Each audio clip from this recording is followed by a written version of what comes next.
오늘 함께해 주실 네 분을 소개합니다. 김용남 전 자유한국당 의원, 김홍국 경기대 교수, 배승희 변호사, 그리고 김재희 변호사 이 자리에 나와 있습니다. 안녕하십니까? 네, 안녕하세요.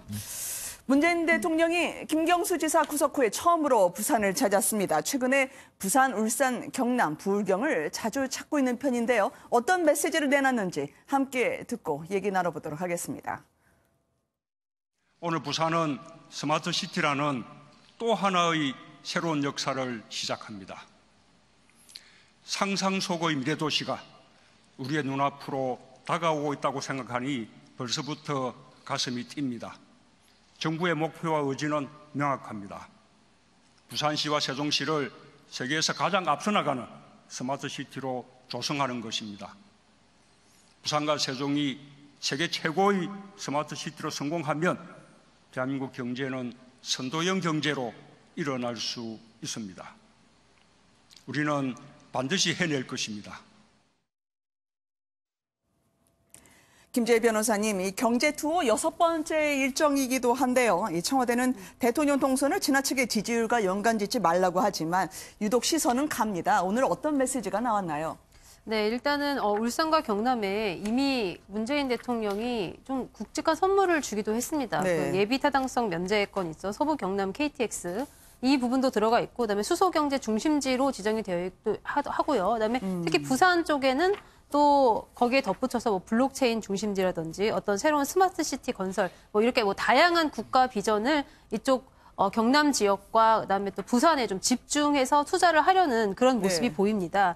또 특히 이제 또 부산 시장인 그 오거돈 시장과의 인연 이런 것들도 굉장히 좀 눈에 띄는데요. 원래 오거돈 시장이 당선 직후부터 약간 경기 침체 상황이 오면서 이 부산 내의 여론이 굉장히 안 좋아졌고 그런 이제 안 좋은 여론을 이제 맞서서 본인이 이렇게 행정을 해왔습니다. 이제 그래서 한편에서는 정말로 이게 중앙 정부의 도움 없이 묵묵히 진짜 변방을 지켰던 어떤 뭐 충무공에 비유하는 이제 그런 이야기도 있는데.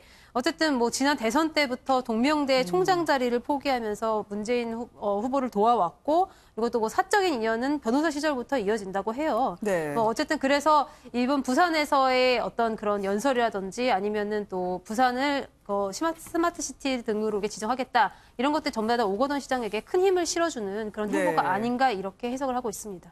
또 한편으로 문재인 대통령의 최측근이었던 김 지사의 이 구속과 맞물려서요, 묘한 시기다라는 말이 나오고 있었는데요. 흔들리는 민심을 잡기 위한 총선 행보라고 야당은 지적하던데요. 김 교수님은 어떻게 보셨습니까? 일단 뭐 대통령의 모든 행보를 너무 정치적으로 판단을 하는 것은 바람직해 보이지는 않지만 혹시라도 그런 부분이 야당에서 또 충분히 야당에서는 제기를 할 수 있거든요. 네네. 그런 측면에서 신중한 행보가 필요한데 일단은 올해 문 대통령의 기본적인 행보는 한반도 평화 문제, 다시 말해서 북미 정상회담과 이어지는 답방 문제와 더불어서 경제 민생 살리기 아니겠습니까? 네. 그렇다면 지난번에 예비 타당성 조사 예타 면제라든가 또는 현장의 경제인들의 이런 소상공인들 뭐 이런 분들을 길을 살려주기 위한 여러 가지 행보는 계속되고 있는 거고요. 그런 측면에서 일단은 문 대통령의 행보는 올해 사실상 예정된 부분이었다라고 평가를 할 수 있고요. 네. 대신에 아무래도 부산 민심이 많이 달라지지 않았습니까? 작년 6월의 경우는 문 대통령 지지율이 이 부울경, 우리가 흔히 부산, 울산, 경남을 부울경이라고 부르는데 네. 여기서 지지율이 70%대였는데 지금은 40%대로 이제 하락을 했습니다. 그리고 또 전반적으로 정당 지지도에서도 민주당과 자유한국당 지지율이 좁혀지는 그런 추세이기 때문에 아무래도 문재인 정부의 핵심적인 이 정치 동력은 아무래도 지역면에서 본다면 TK와 호남, 영남 이런 과거의 등식보다는 PK 지역, 부울경에서의 앞으로 이제 승부가 어떻게 이루어질지가 상당히 중요한 포인트가 될 텐데요. 그런 측면에서 분명히 어떤 정치적인 맥락도 있는 것으로 보이고요. 그러나 일단 지역 경제를 살리고 또 활성화시키겠다는 대통령의 그런 의지는 분명한 것이기 때문에 이런 부분에 있어서는 좀 더 균형된 시각으로 바라볼 필요가 있을 것 같습니다. 네, 흔들리는 민심이 아무래도 좀 신경 쓰인다, 달래기 행보일지 어떻게 보셨습니까, 김 의원님? 근데 지금 이제 문재인 대통령께서 계속된 경제 언급 또 경제 행보를 계속 해나가고 계신데 지금 심각한 경제 상황에 비춰보면 뭐 부산에서 언급한 스마트 시티 이게 우리가 유비쿼터스라는 용어를 10여 년 전부터 계속 썼잖아요. 그걸 이제 시개념으로 좀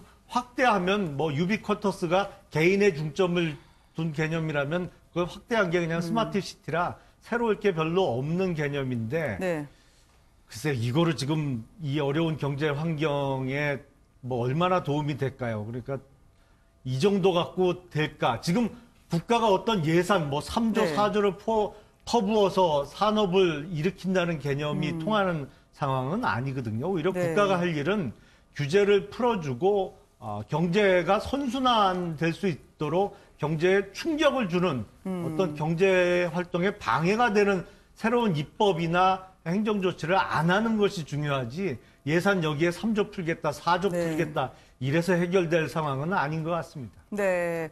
오늘 전해진 소식만 보면 세금 주도로 빼면 사실상 마이너스여서요. 취업자 2만 명 늘 때 실업자는 20만 명이 늘었던데 이 상황에서도 검찰과 관련해서는 좀 더 손을 봐야겠다. 개혁과 관련한 뉴스가 왜 계속 나오는 걸까요, 변호사님? 네, 문재인 대통령, 문재인 정부 시절에 가장 밀어붙였던 그 정책 중에 하나가 바로 검경 수사권 조정입니다. 그리고 국정원 개혁도 있는데 이처럼 권력기관에 대해서 손을 보겠다라고 해서 당정청이 뭐 자치경찰체 도입안까지 만들어서 실제로 많이 이끌어 갔는데요. 그러나 이런 정책이 지속되려면 아무래도 지지율과 관련이 있을 거라고 생각합니다.